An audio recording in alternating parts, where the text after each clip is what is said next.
Hi, everyone. Thank you so much for joining us today. My name is Jen Krava. I'm the Director of Programming and New Initiatives here at Forecast. There are still some attendees rolling in, but we'll get started because we have some great content to share with you today. And I want to make sure that we have time for all of your questions. Just a couple housekeeping things first. We are recording this session and we will send you a link to the recording so that you can watch it again if you would like to. Closed captioning is also available. If you click on the closed captioning button at the bottom of your Zoom screen, you can turn on subtitles. And then I'm going to walk you through some things and then we'll have time for questions and answers at the end.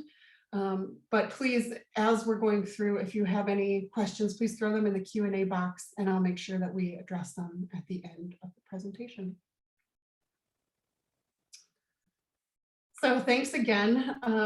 This is a webinar about equity audits and what that is. But you can see here some of the things that we're going to talk about today. So I'll share a little bit about Forecast, and then we'll look at an equity audit that we did for the City of St. Louis Park. We'll talk about why you would want to do an audit, what can be measured, and the steps that we go through in our process here at Forecast.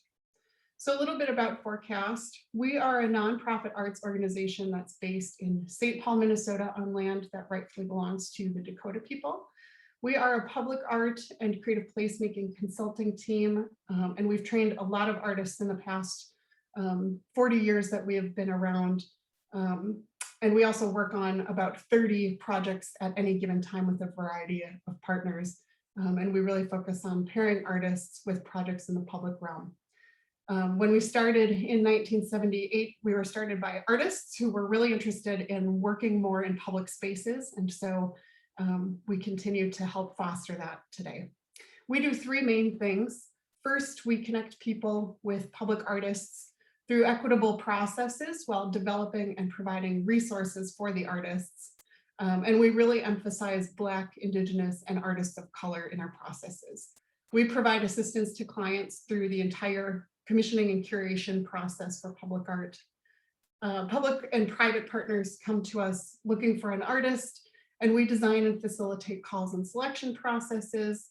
We design residencies or curate projects, and we work with all sorts of groups, including libraries, universities, housing, banks, retail, stadiums, other private development, the list goes on. But we also facilitate grants for artists who are based in Minnesota to work on projects or to conduct research and development or professional development activities to advance their public art careers. This is the only grant program of its kind in Minnesota, and we've been doing that program for over 30 years. We also partner and consult on public art and creative projects. We provide consultation and technical assistance to partners, decision makers, and stakeholders in public art, in creative placemaking, and in place-based design projects to help with long-term arts and culture planning and community engagement activities. We also work with public partners like cities, counties, state transit authorities, and others to design and develop the long-term plans, policies, programs, and strategic visions for places by engaging artists in gathering community input, design, mapping, and community engagement, and more. And then the third thing we do is build local capacity, gather stories, and share research. We provide in-person and online learning opportunities for public artists, for decision makers and partners who are facilitating public art or creative placemaking projects and or are working with public artists. We have facilitated our Making It Public workshop in locations across the country, and we are currently translating the curriculum into Spanish in partnership with 3 rural cities here in Minnesota that have the largest Latinx Spanish-speaking populations in the state. And through our newly launched Change Lab, we're focused on addressing equity, gaps in the fields of public art and placemaking, and researching and developing new methods of practice in these fields across the United States. We hired recently our first research fellow. Her name is Amina Cooper. She will be looking at public art through the lens of racial justice and investigating public art policies, processes, and programs that exist currently in the United States, and will be making recommendations about those things oriented in justice and human dignity. And then we share important stories through publications and events in our digital publication called Forward. And for the last 30 years, we published a magazine called Public Art Review. But Forward now comes out quarterly. It's a digital publication. And it really focuses on sharing information about how public art and creative thinking can change the way that we address issues in other sectors. We've got an awesome team of consultants who are practicing artists, they're facilitators, planners, trained as architects, they're curators, educators, and we are working on 20 to 30 active projects around the country at any given time. And over the past few years, we've made extensive investments in bringing more consultants of color into public art and creative placemaking consulting. That's a bit about forecast. So the first question about an equity audit: why would we want to measure equity in a public art collection? First, it's really important to acknowledge that this country has been built upon perpetual systems that were purposely set up to create unequal access, funding, and resources for Black, Brown, and Indigenous people, people of color, women, gender fluid, LGBTQIA folks. And so we really are looking at public art and how we can start to address those gaps.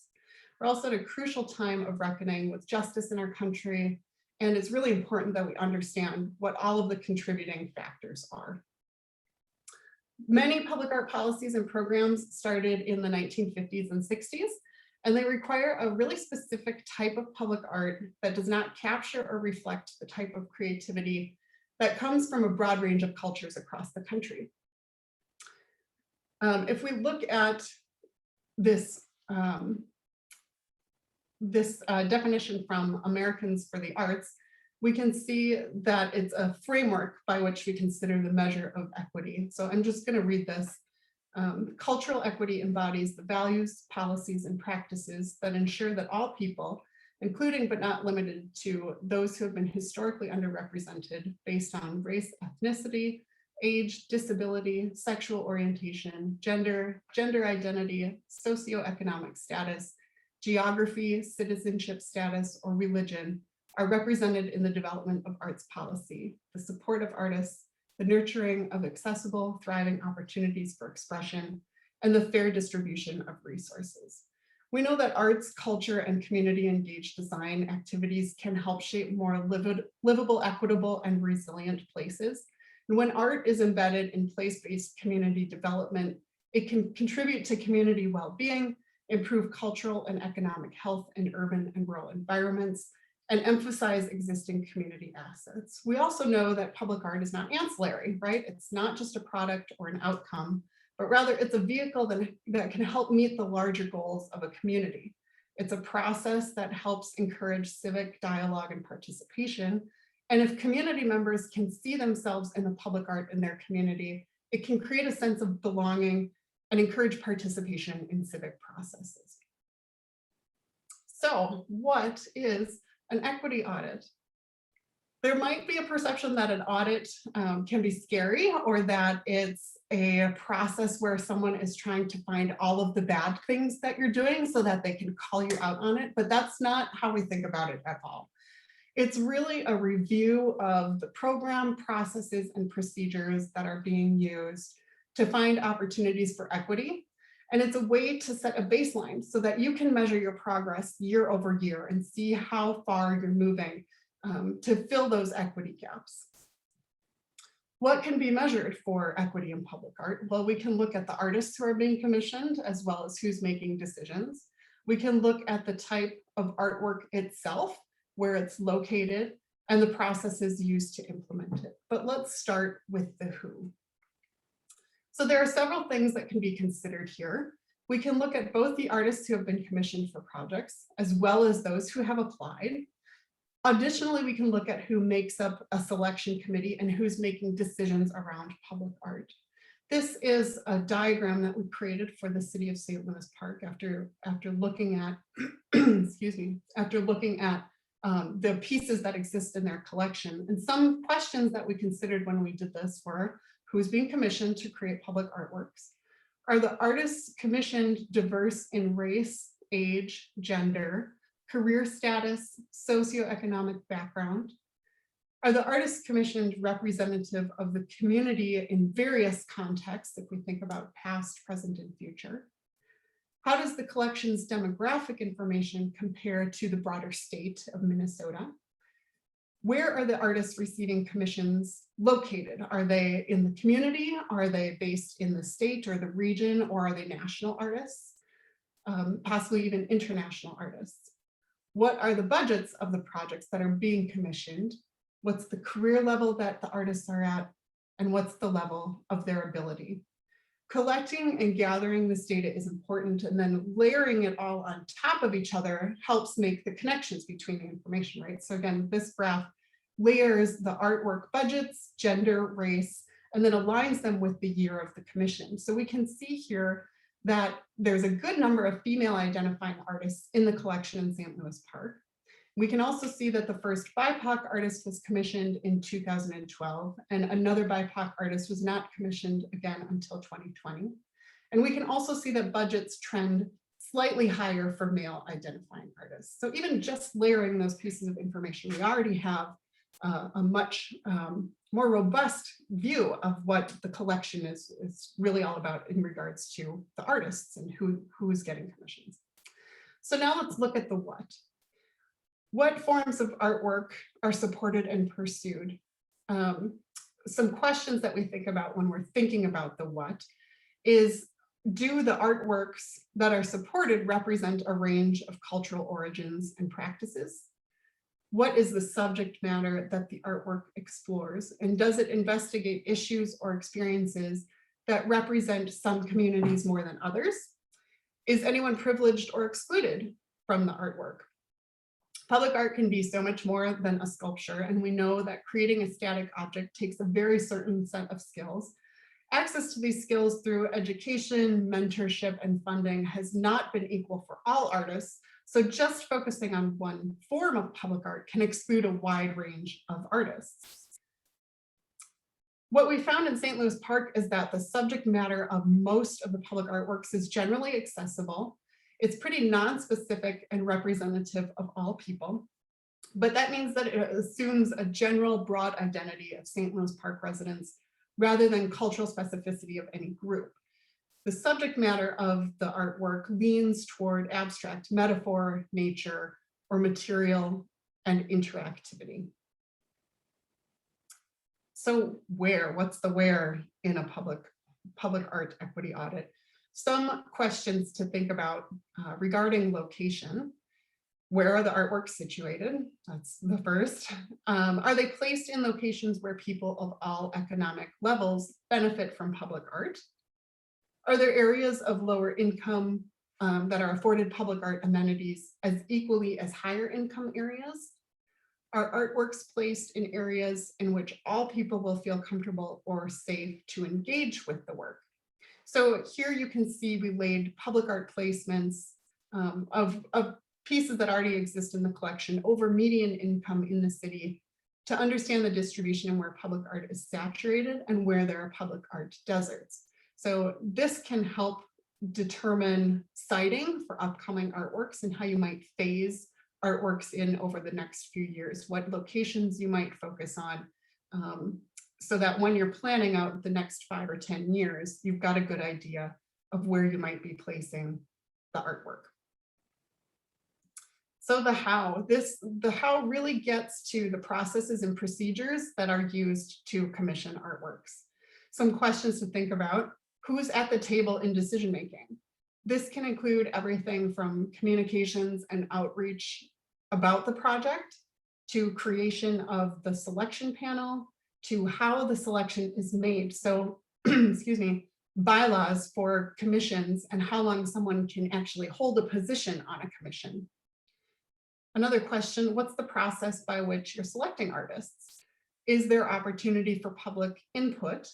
And are you leaning on RFPs or RFQs more? What's the criteria by which you're judging submissions, and how are you denoting artist eligibility? Some more questions to think about: how are you compensating artists? Are they being asked to front money, or are you setting up your payment structures in such a way that they have the monetary resources that they need at the different phases of their projects so that they don't have to put money out of their own before they get paid? Procurement processes can sometimes be cumbersome in municipalities, so thinking about if that process is friendly to an independent artist, or if they have to go through a bunch of red tape to be able to receive payment. And then how long does it actually take to pay an artist? When thinking about, money, are the commission dollars, the amounts, are they similar across every project and demographic difference, or do they vary? What kinds of timelines are you asking artists to work against? Short timelines are necessary for some projects, but is it actually feasible what you're asking the artist to do in that amount of time? Where's the funding coming from? And are you sharing that information with the artists? Is it coming from, is it private funding that's funding the project? Is it other public funding? Is it coming from a percent for art ordinance? Being transparent about that helps the artist understand who's all involved in the project, and who might have some sort of stake in it. And then another thing to think about are donations. How are you determining whether you say yes or no to an artwork donation? Do you have a process that allows you to focus on accepting artwork donations that meet your equity goals, or are you beholden to just saying yes to every piece of artwork that is donated to the collection? So how do you know if you're ready for an equity audit and what all is involved? We'd recommend the following series of steps or questions to move through an equity audit. So step 1, what are your program's equity goals? If you don't already have these, I would encourage you to just stop right here and work on this first. It's really difficult to measure something or measure progress on something if you don't have anything to measure it against. So it's really important for you to set the equity goals for your program as a very first step. And then think about, what are the equity goals of your larger community? Are there goals in your city's comprehensive plan, or area master plans, or neighborhood plans? Understanding what these are can help you have something to strive for in your collection, but also your collection then can help the mayor meet the needs of the city, or the public works department meet their goals, right? We can work across departments through public art to help other departments meet their goals. The next thing to think about is what data that you're currently collecting. So start with what you already have and then begin to analyze that. What don't you know? Are there pieces of information that you have questions about related to the artists or the artworks or funding? Write those things down and start to eliminate assumptions. That will help you continue to collect data and information and tracked over time. What are the variables? What pieces of information don't fit within the categories that you're already collecting and tracking? And is there a way that you can track those somehow? Not only what data, but how are you collecting the data? That's an important question too. Are you collecting it directly from the artist? Are you asking them, are you having a conversation with the artist? Are you asking them to fill out a survey? Are you collecting this information only in English?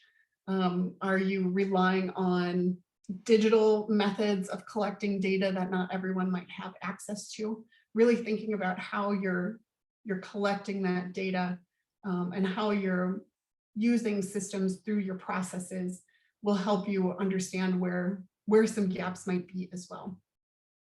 And then the next thing to do is evaluate the data. Start to look for patterns and themes. Like we talked about before, start laying it out and overlapping things to see where they coincide and where they diverge. That will help you identify gaps.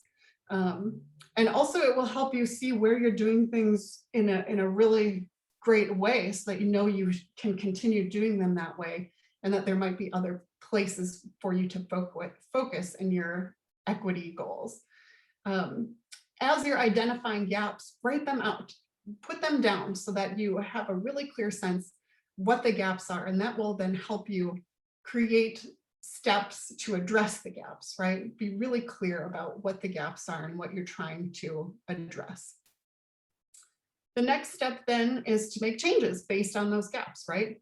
So this could include things like data that's being collected, when it's being collected, and how it's being collected. Looking at how decisions are being made and what processes are being used to make those decisions. Evaluating who's involved in processes and if there's room for expanding that or changing term lengths or something like that. Looking at where public art deserts exist and where there's a saturation of public art. And then making an audit an annual opportunity. So really looking at this data year over year. It's when you do an audit, it's really a snapshot in time, right, at that moment. So if you come back to it every single year and compare things, you are then able to see what kind of progress you're making based on the goals that you have set for yourself. So it really is an ongoing commitment that you should commit to over time and continue to do year over year. And then share it out, right? Talk about it. This is an asset for you, and it's a way for you and your program to move forward in different ways. And sharing the work that you have done and your findings with your community, it creates a transparent process, and it helps community members understand what is happening in your department and in your collection and in your processes. It's a way for you to then hold yourself accountable, but for others to hold you accountable as well, right? So you put these goals out there, you've talked about how you're going to address them, and then year over year, you can keep going back to that and saying, hey, we set these goals out. This is how we've met them this year. This is where we know we need to make more progress. You bring the community along with you on that journey. But it can also help elected officials understand the value of public art in a different way. And it could open up more cross-sector opportunities for art in your collection. So we went through a bit of information here, but we've got a lot of time for questions and answers. I will just say that we do offer equity audits as part of our consulting services. And if you'd like, please feel free to reach out to me to talk about that more and see how we might be able to help you. But I'd love to answer any questions that you might have. So please drop them into the Q&A and we'll address those and answer those. I will say, as questions start coming in, it probably took us about 6 months to work on the St. Louis Park equity audit. So that gives you a good idea of how long an initial snapshot might take. And then I'd say, to do it over and over each year, to do it year over year, it likely won't take that same length of time because you've already got the collection of data going and you already know what new data you need to collect. Let's see, we've got a question here. What are some of the most common challenges or pitfalls people run into? That's a great question. Thank you for that. I think one that is maybe pretty simple to address is just what information is being collected. How much of that information do you have from past projects and years, and how do you fill that in? And then how do you know if you're collecting the right data or if there are other categories of data that you should be collecting as part of your equity audit? I'd say another challenge that folks run into is, once you identify a gap, it might be difficult to figure out a path forward or how you can start to address that gap. That takes some thought and some creativity sometimes, but it is definitely something that you have to make a plan for, and also make sure that you have the capacity for it and that you have the right resources for it, because it may take a little more time or effort or funding to be able to do that work. Let's see, for some reason the Q&A is not popping up for me. Let's see if I can fix that.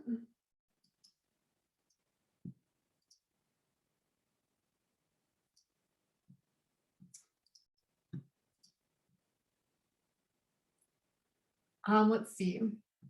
Here's another question.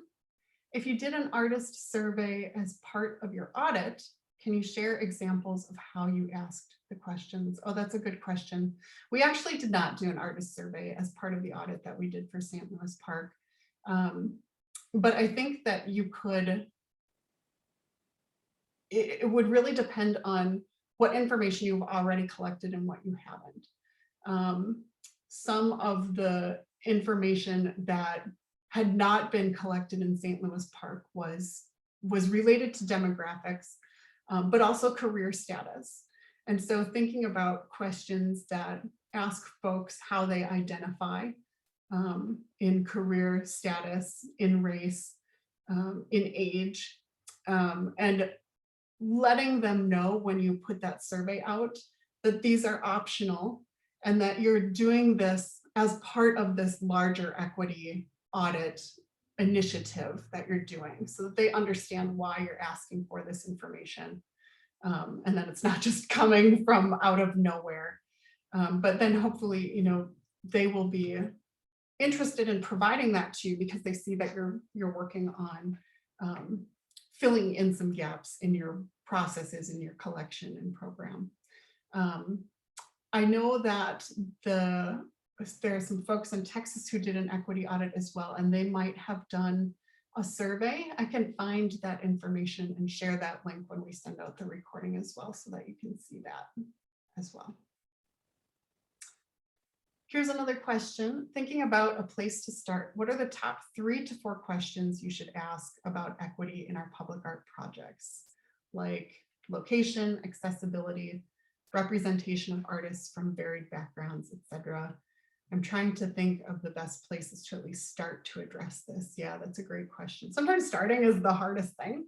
I would say that what you've listed here, Misha, are really good places to start. Mapping locations should be relatively easy because the artwork already exists there. I think then looking at the artists who received the commissions is another good place to start, and looking at what you already know about them and writing those things down. And then thinking about what you don't know about them and figuring out what the best way to collect that information might be. So do you know their race? Do you know their age? Do you know their career status? Do you know how much their commission was? That's another good thing to start listing out.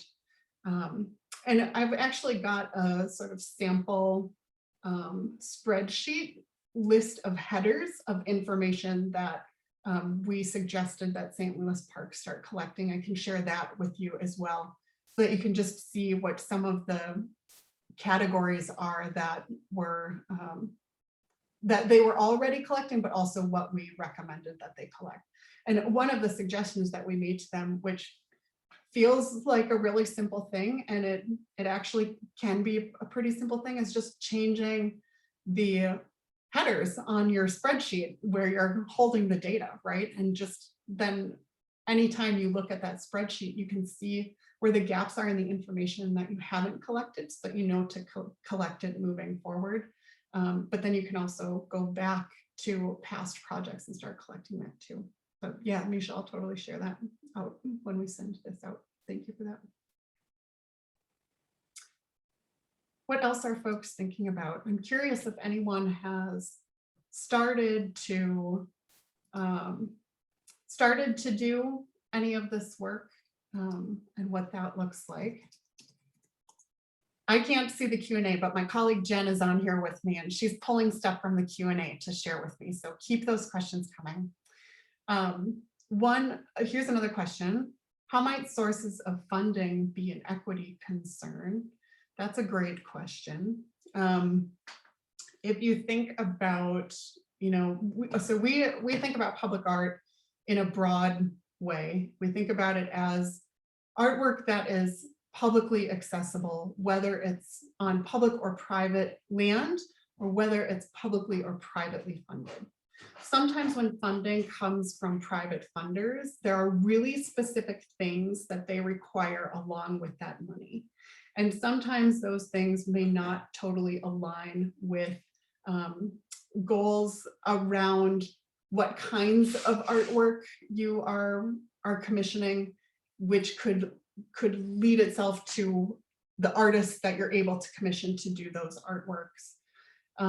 There can be strings attached with funding sometimes, and things that you're required to do that could start to affect who you can hire or what kind of artwork you can commission. So like a % for art ordinance would require, or if it's in a capital improvement project, those are typically like going to lend themselves to a permanent object, maybe a sculpture in space, because they're tied to infrastructure usually, right? So that would then mean that you would have a limited pool of people who can work in that method and in that medium, which then is discounting a whole bunch of artists that could still do something amazing and help you meet equity goals. I hope that answered that question a bit. Another question, can you provide examples of impact or measured results from the SLP audit? That's a great question. We did this, let's see, I think we finished it up at the beginning of 2020. And as we all know, then a global pandemic hit, which is not an excuse to not continue measuring your equity. But they, I think, are still in the process of collecting information, because there were several categories that they didn't have any information for and that they wanted to fill in. I do know that they are thinking about what land acknowledgements might look like in relation to their public art projects, which is something that was gleaned from the work that we did, the audit that we did, showcasing the different demographics of the artists and what that means. They also have thought about their RFQ processes and how those can be a barrier for some artists, because they don't have a lot of experience with that sort of application. And it can be a cumbersome process sometimes based on what the procurement process of the municipality looks like. So they are definitely thinking about those things at the front of their mind. Another question, can you share more about equity when it comes to public access of art? What are some design considerations that might come into play? That's a great question. If we think about public art as being accessible by the public, right, whether it's on public or private land, then it actually needs to be in a place where people can have access to it. Sometimes that's only visually and maybe like through a billboard type of work. But if you're thinking about a sort of really cited public art piece, it needs to be in a place where people can get to it, right? It shouldn't be blocking any kinds of pathways or things like that. It should always be thinking about ADA compliance, so that folks in wheelchairs or with different abilities are able to walk through and experience it. And then I think really thinking about like what the description of the artwork is, and if you're pulling together some sort of plaque or statement about the artwork, how does that tie into the community in which the artwork is located? Are there different languages that should be in? That kind of thing. But then I think that also relates to the content of the artwork itself, right? Is the artwork that you're working on in a community reflective of that community, and is it something that they can relate to and that resonates with them? I think that's a big piece of access as well. Do they feel like it's something that is made with them in mind? And a good public art process really thinks about where the artwork is situated in not only a physical context, but a cultural and historical context as well. And we like to think about how we work with communities, not doing work for communities. I hope that helped a little bit. Another question, any tips for advocating for starting this work now with tight budgets and decision makers focused on pandemic related issues? Also a great question. I think even just starting the conversations around what the goals of the department are, what the goals of the larger community are, and really thinking about how public art can feed into that and tie into that, and how it's actually a vehicle to help meet those goals, right? It's not just that end outcome like we talked about before. And so I think if you are able to have a conversation with folks about how public art isn't in a silo, but it really can help meet goals across departments or across sectors, and then starting to show some ways that that can happen, I think you'll get some buy-in or at least more interest with that. Another thing is that if you are already collecting information, you will still be collecting information, right? So an equity audit is really still collecting information, but maybe collecting different information or collecting it in a different way. So you could talk about it as not necessarily adding, like you may not need a lot of funding in order to be able to do this, because it's really a review and a reflection of things that you are already doing, and something that you can build upon. I don't necessarily think that you'd need a lot of funding to be able to do, to be able to review your collection. I think it probably takes just a little more time from the people working in the collection. I hope that helped a little bit. Another question, what might be realistic equity goals or targets to set? That's a good question, and I think it depends on what you already are collecting and what your program and processes already look like. I think that you can think about budgets and who's getting those high dollar commissions, looking at that, and even setting goals. It doesn't necessarily have to be, we need 5 more women to have high budget projects. It could be that, like, in the next year, we want to at least see 1 project by a female identifying artist that's at a level of this dollar amount or above, right? I think you can also think about it as far as locations go. You could start to just say that over the next 5 years, we want to have, we want to phase our public art in these different neighborhoods, so that you're naming the places where they need to, or that is lacking public art currently, and making them a priority on your list. You can think about these goals over time, right? You could start to set sort of short, mid, and long-term goals related to equity, so that you're not just trying to do everything at once, right? It's really a long game. It's not something that you're going to address in 1 year. This is something that you'll be doing over, hopefully, the course of your collection and program. But I think really looking at the information that you already have, and if you see a gap, saying, okay, this is the place where we want to focus.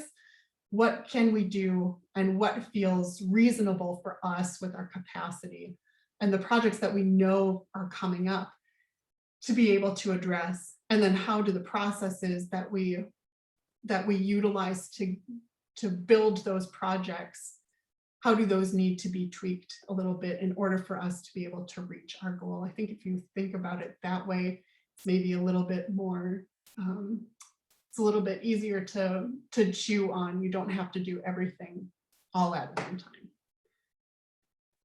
Another question, if a community changes over time in terms of the demographics of the population, and a long-standing public artwork is no longer in tune with the new population, how is it considered in regards to equity, even if when it was installed, it was in sync with the people and area? That's a great question as well. And I think it speaks to the fluidity of the equity audit and the information that you're collecting. And so while you might be collecting new information year over year, maybe every 3 to 5 years, you go back and look at those demographics and see how the content of the artworks actually matches and reflects the community where it's located and situated. It might then be that when you do that level of audit or review, you find that something doesn't reflect the current community, that will help you then prioritize what project you should be working on next, right? But I think coming back to that sort of those key pieces of information that are ever changing, and really continuing to look at that over time and seeing how the artworks fit within that. It's a really great point and something that should be a part of your long-term equity plan so that you can start to see where those gaps are and then address those through goals for the program as well. Great questions.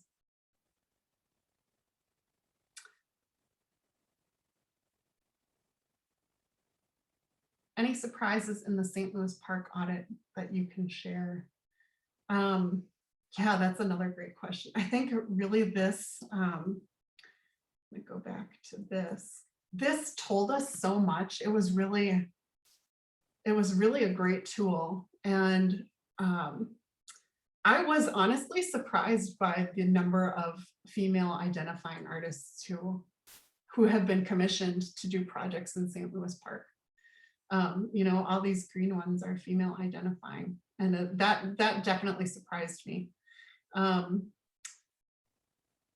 It also was a little surprising, the content of the artworks and how general and broad they were. And you know, if there's an opportunity here to be more specific to the different communities of St. Louis Park and start to build projects that relate to current demographics, current community members, rather than focusing on history and what that means. And yeah, making it a little more culturally specific. I was surprised that it was so broad in the content. I was also surprised at the amount of information they had already collected. They had a really pretty robust spreadsheet which was how they track all of their collection information. And I was surprised at the information that they already had and were collecting.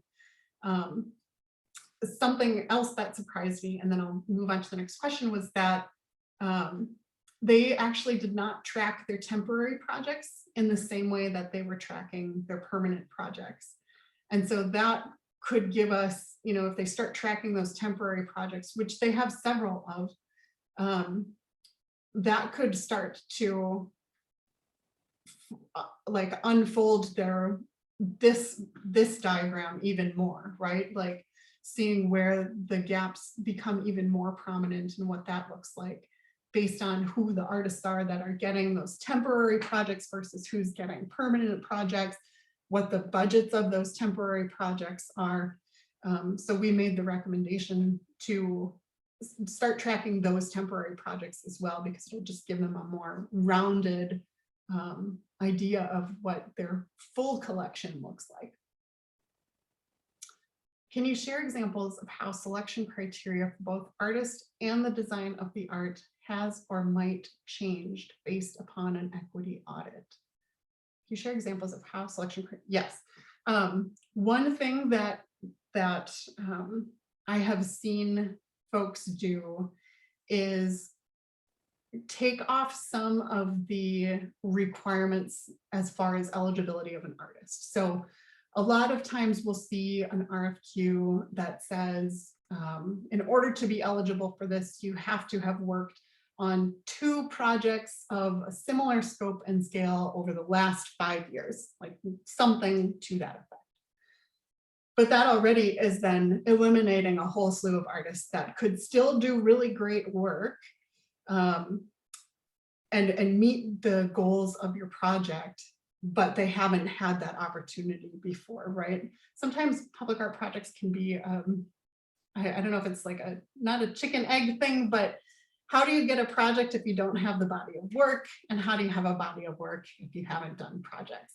So if we think about eligibility requirements for artists, that's one way that we could be a little bit more flexible. And then I've also seen in relation to that, say, you know, if you say like early career artists are encouraged to apply for this, we will provide resources to an early career artist so that they are successful in leading their first major public art project.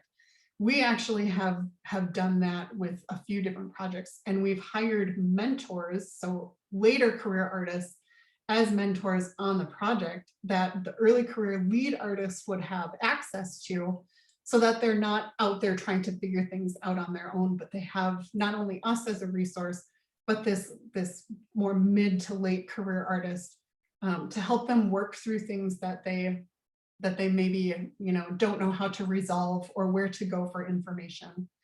So I think those, as far as like artist eligibility, I think those are two big things that could start to broaden the pool of eligible applicants.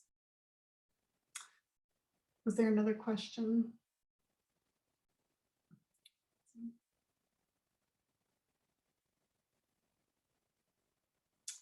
Yeah, are there specific suggestions for collections or sectors that are not just public art programs in cities? So like if we're thinking about urban planning or museums or things like that, I think you could take on this same sort of structure and follow those same steps and look at your collection in total. It might take longer for a museum to do something like that based on how many pieces you would have in your collection. But I think really looking at what you already have, tracking all of that data, even just setting up that spreadsheet and starting to track things is a great first step. But then I think, you know, there might be opportunities for you to think about how you're commissioning artists or how you're curating them, right? Do you only curate through, you know, a small list of artists, or is there opportunity to put out a broader call for something, right? Really looking at the processes that you utilize compared to the results that you're getting and seeing if there's opportunity to expand and what that might look like. And sometimes, you know, when we change a process, we don't know how it's going to unfold. So being really flexible about what it's like to move through that process and what comes out at the end of it, I think is, and learning as you go, right? Like give yourself some grace as you move through these changes, because we just don't know sometimes what the processes are gonna be like or how they'll unfold or what we will learn when we go through them. I mean, public art and design are iterative processes, right? We're constantly tweaking and making changes based on information that we learn and new knowledge that we gain. So how can you continue to use that when you're moving through your equity audit collection, or your collection equity audit, and realizing that it's okay to be fluid about it and change things up and, you know, make a change based on something that you learn through as you're going through the process.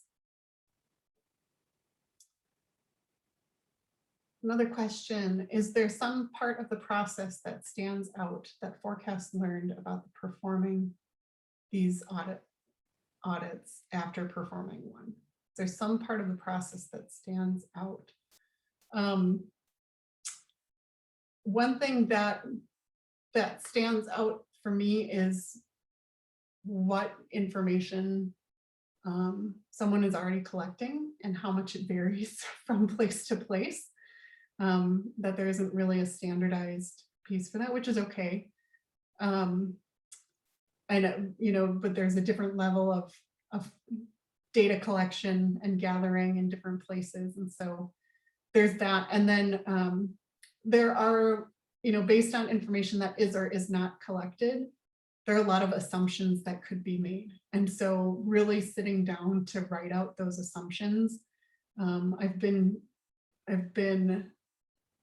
really excited about writing those out because I find that they almost lead directly to a sort of resolution on it, right? So what I mean is, like, if you write down that we are assuming that this artist identifies as a female, you know that that is a piece of data that you could start collecting, right? It leads directly to an action step for you.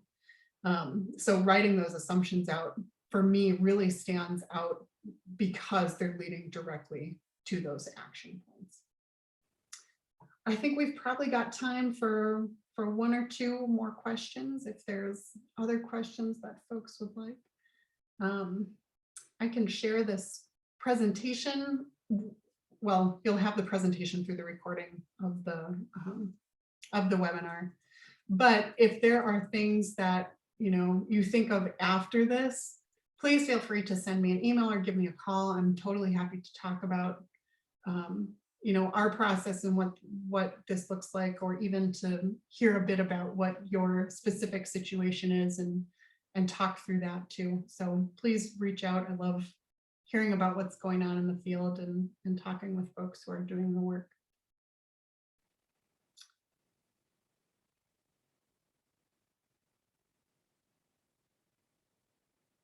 If there are no other questions, maybe we'll call it. Thank you again so much for joining me. It's really great to connect with you through this weird screen, but you know, I'm so glad that you're interested in thinking about what equity looks like in your processes, in your collection, and you know, future commissions. We have such an opportunity to break down some barriers and rethink the way that public art has been made in the country in the last, you know, 50 years or 60 years, and really think about what it should look like for a present day situation and what it could look like moving into the future. So good on you for thinking, just even starting to think about it and what kind of change you can make and how you can measure that. Thank you again so much. I hope you're all well, and we will send a link out to this tomorrow. Bye, everyone.